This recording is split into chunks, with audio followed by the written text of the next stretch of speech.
So, Jane and Roger, welcome to the program. How are you doing this evening? Doing fine. Well, And nice thank to be you. back. Thank you for coming back. Yeah, you were here in May, so this is great to have you back. And we have Ed Salazar as well. You're a respiratory therapist with All County Healthcare. Yes, I am.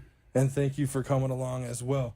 So, Jane and Roger, tell me a little bit about how you found out about IPV treatment as an option to kind of be a treatment for COPD.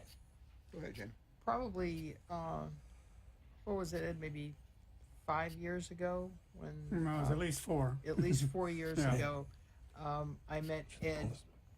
I met Ed at a respiratory therapy company that was having an open house, a grand opening, and he was there with this machine. This other company does pediatrics, and they were showcasing it for that population. He met us and discovered that Roger had COPD and arranged for him to have an IPV unit to try at that time. It made a lot of sense, and it worked for him, but we only had it for about 30 days. Medicare does not pay for it, so we had to return the machine, and because they're pretty expensive to buy, so we couldn't just keep it. We had to send it back. And then subsequent to that, Ed and I have become professional and personal friends, and we decided that we would give this another try, and Roger's been using it now for the last 6 weeks, and it's made in his life a big difference. Maybe in somebody else's life, maybe 5 or 10% is not much, but if you're not working with but 10 or 15% of your lung and you can get another 5 or 10%, that's huge. And that's what this has done. That machine tends to open up the faraway areas of your lung that when in normal breathing with COPD you don't get to. And by opening those, and I think Ed's going to address how the machine works, by opening up those areas, it was able to allow him to breathe deeper and have better oxygen exchange. Now, Roger, what kind of symptoms were you having with COPD? Mainly just dyspnea, which is I couldn't get my breath, can't get my breath. Mm-hmm. So I always feel like I'm trying to take a deep breath, but it doesn't work. So I'm always short of breath. And by using the IPV, it seems like it opens it up, which makes breathing a lot easier after I do the treatment. Do you feel that in the first treatment, or is it something that's built up over time? Built up over time, but after the first treatment, I felt better. Okay, so you're able to kind of exfoliate, get rid of that I do. congestion. And I put medicine in it, which helps to open up your airways. Oh, okay. Also. So you can actually add medicine to the. Add medicine right to it. Okay. So that helps considerably too. It's the And medicine where it needs to go. yeah, definitely to the lungs and the respiratory system. I'm on inhalers, and the inhalers, the problem with it is the inhalers don't get down into the deep areas of the lung. So by doing the IPV first and then doing the inhalers, it forces the inhaler down deeper into my lungs. I can notice that difference immediately. It provides a deeper treatment. It does. And Ed, tell us a little bit about the process. So, you met Jane and you introduced the IPV machine to her. Now, do you at that point schedule a session to teach Roger and Jane how to use it, or is there a kind of like a tutorial or education seminar? There's definitely a tutorial, and technique is very important. Mm-hmm. So yeah, but it's not rocket science.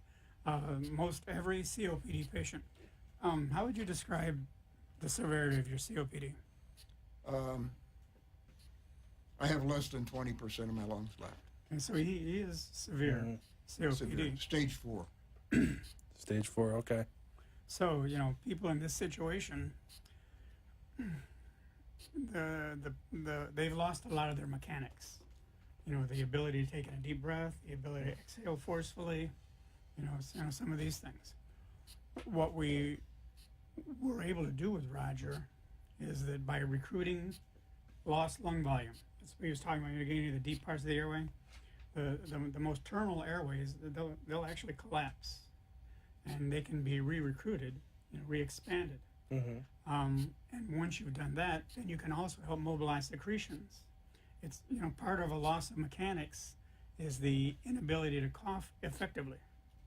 So if a patient starts building up congestion, it's very difficult for him to mobilize it. The best analogy I can give you of how high frequency ventilation works, if you had a big pipe and the inside of that pipe was coated with dirt, right?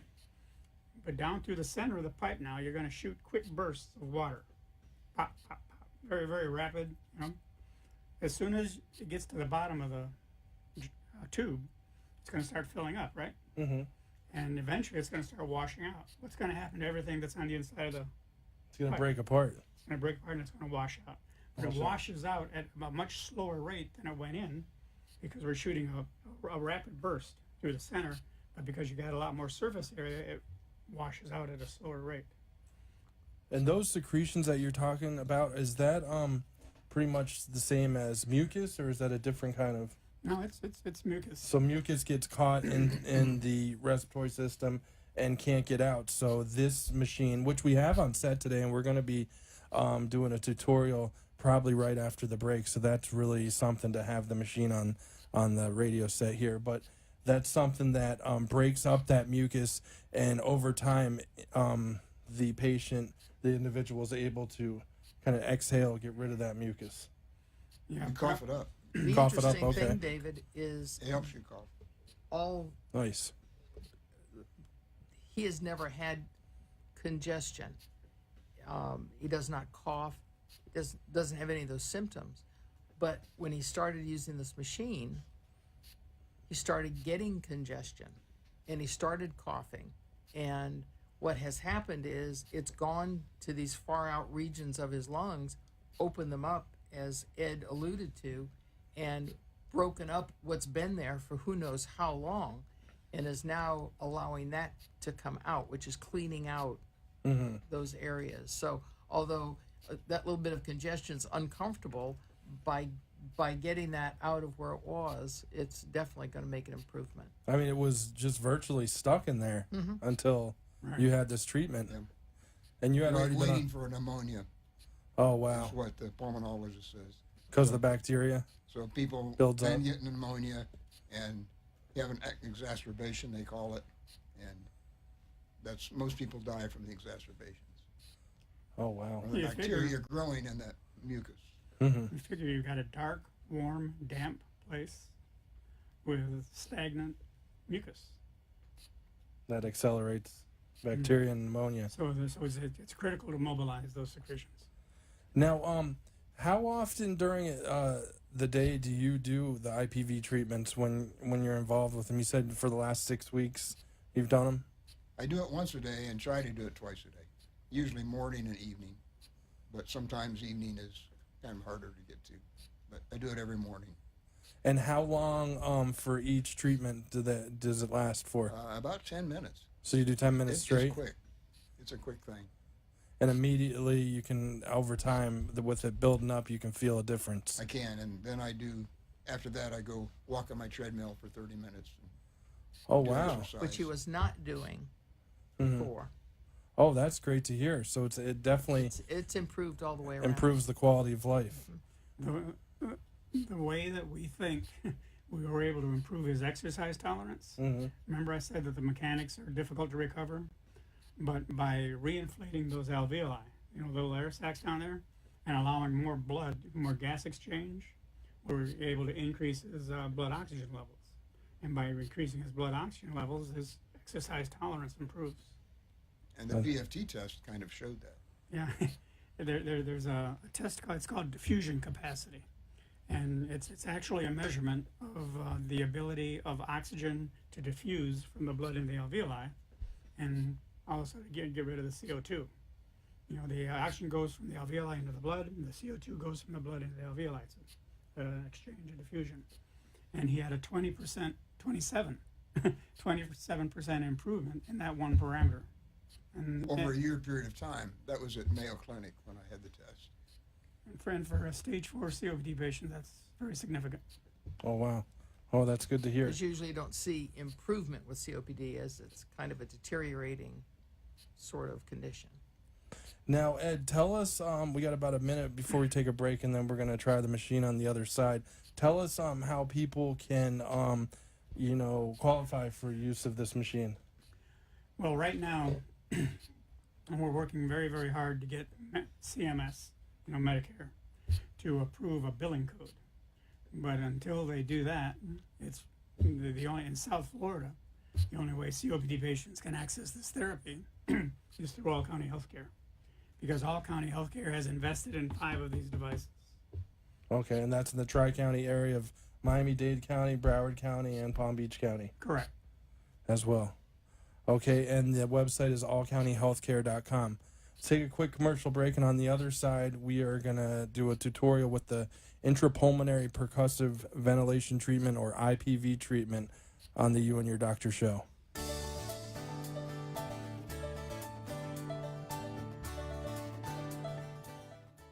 All County Healthcare, Inc. is locally owned and operated, serving the Tri-County area, Palm Beach, Dade, and Broward counties for the last 25 years. The practice of medicine is changing dramatically. All County Healthcare, Inc. still does it the old-fashioned way, where our nurses and healthcare professionals come into your home to service your medical needs, providing you the fastest and best care possible. For more information, call 954-717-7027. And remember, Medicare home care is covered by Part A of Medicare with no out-of-pocket cost to you. It's your decision, and only your decision, on what healthcare agency you use. Call today. All County Home Health Care, Inc.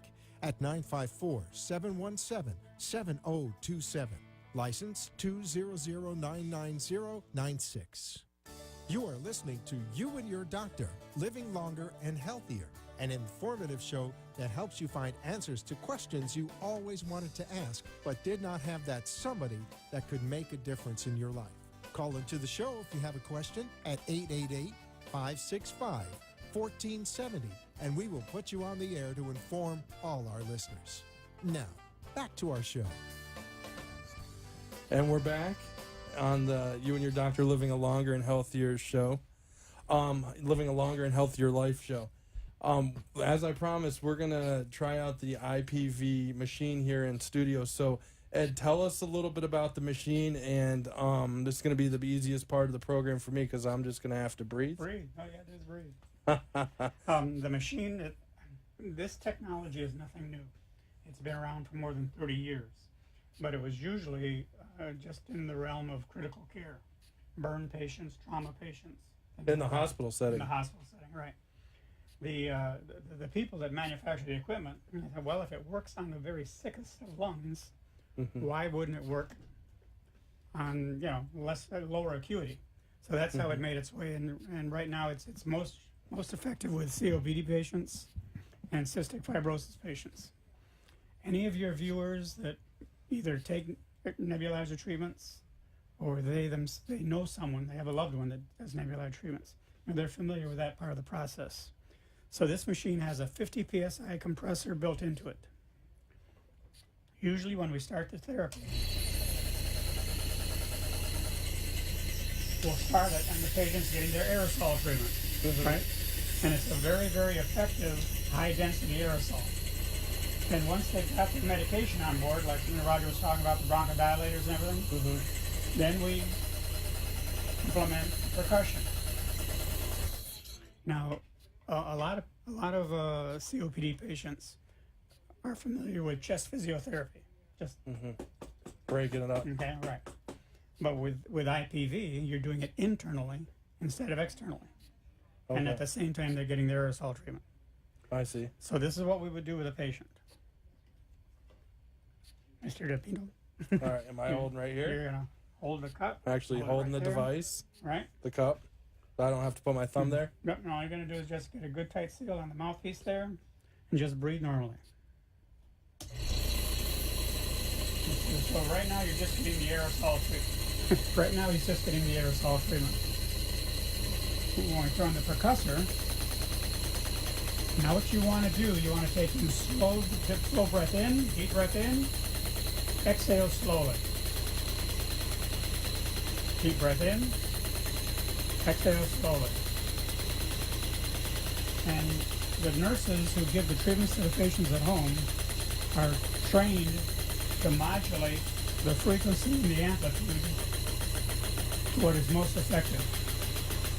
So what I've done right now is I've decreased the frequency, but I've increased the amplitude, the force of the percussion. Ordinarily, the patient, will stay at something like this for 5-10 minutes. Now I'm going to increase the amplitude a little bit more. Remember the idea: deep breath in, slow breath out. And on the exhalation is when you can really feel. Okay, we're just going to go one more step. We're going to let you off easy. Deep breath in, exhale slowly.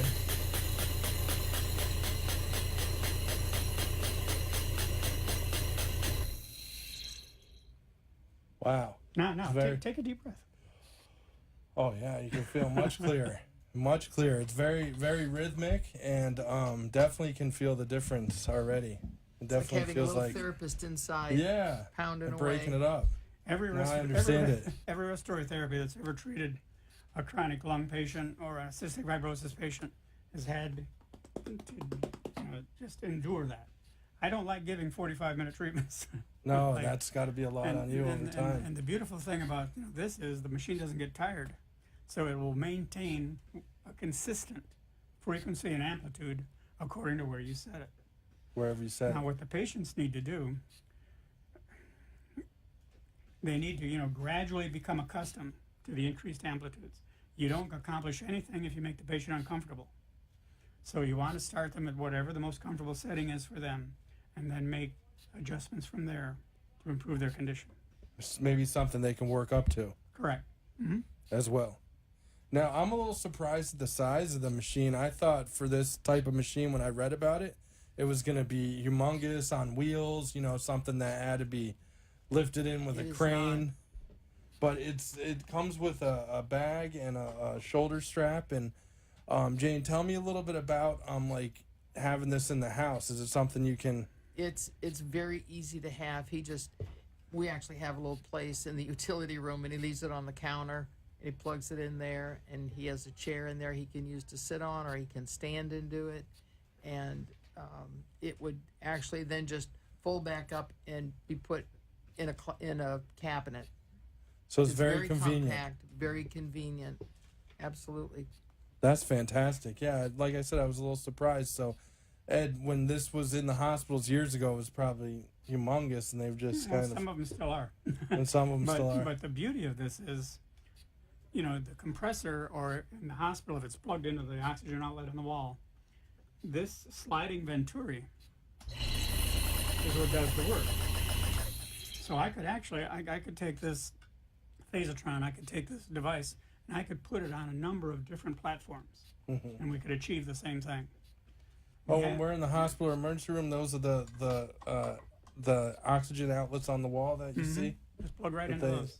Oh, okay, wow. So this is available for hospitals, home use, Subacute, rehab. rehab. I was going to say, Yeah. nursing homes as well. And remember you had Dr. Robinson on here? Yes. He has one of these devices in his rehab center. Oh, wow. And Dr. Keith Robinson, he was on the program about a month ago. He's your pulmonologist? He is here. And what does he think of the IPV treatment and machine? He recommends it. He recommends it's Yes. part of the program? Yes. And you see him as your pulmonologist? One of them. I have a One of them. pulmonologist at Mayo Clinic, and I come here for him. He's right up on all the advances in COPD. So And let me just clarify, that's the Mayo Clinic in Jacksonville, because you're It actually a is. resident of Jacksonville, both of you? Yes. we are. And you drive down here to see Keith Robinson, Dr. Keith Robinson, once in a while. We do. Oh, that's And to spend fantastic. quality time with me and my brother. Oh, nice. Fantastic. And are you on the advisory board for the Mayo Clinic in Jacksonville I as am well? not. No, I'm Oh, not. okay. No. Okay, I thought I read that. I had that somewhere in my notes. So let me scratch I that think out. you need to scratch that one. Well, that's great. Now, yeah, we talked about the convenience of it. Now, let's kind of go back. So this is something that right now isn't covered by Medicare. It is not. So if we want Roger to continue with this, we are going to have to have a fundraiser. Oh wow. Yeah, you have to buy the machine. There's no other option at this point. Do you think that'll change, Ed, or is there any kind of? It's got to change. The evidence for the efficacy of the therapy is overwhelming. It's compelling. We just have to get the right ear in Baltimore. Yeah, because I was reading up about COPD today. It's the third leading cause of death in the United States. More than 11 people have been diagnosed with COPD, but many more may have the disease. It causes long-term disability and early death. And Roger was telling us a little bit about the reasons why as well.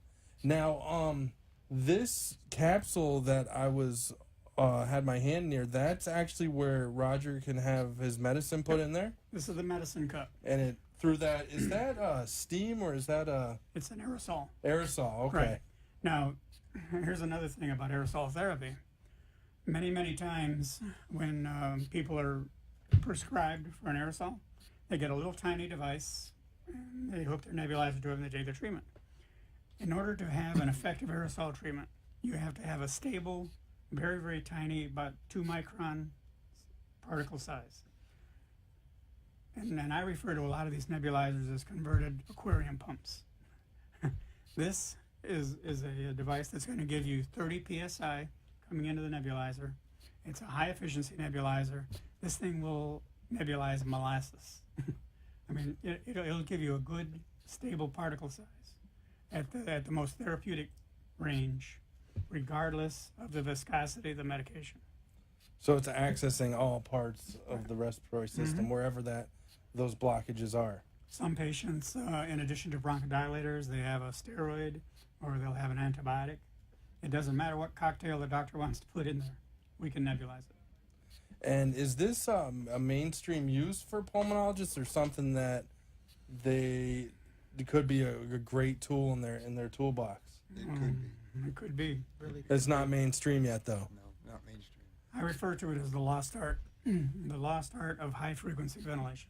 Because I was a little surprised when you said that All County Healthcare is the only one in the Tri-County area that has this available, and maybe in other parts of Florida as well. Because Jane and Roger, In Jacksonville, some of the other hospitals do use it. Mayo Clinic is not one of them, but Shands Hospital does, Baptist Hospital does, and they have a unit right in the hospital for people who come in with exacerbations. and it's being used for peds as well, pediatrics as well, right? That's where it really shines. It's approved for. Cystic fibrosis, sickle cell crises. Fantastic. Well, thank you so much for telling us about it, Jane and Roger Park. I really appreciate it. And thank you, Ed, for letting me try the machine. And that was Breathe great. well, breathe well, my I'm friend. feeling good on the You and Your Doctor show, living a longer and healthier life.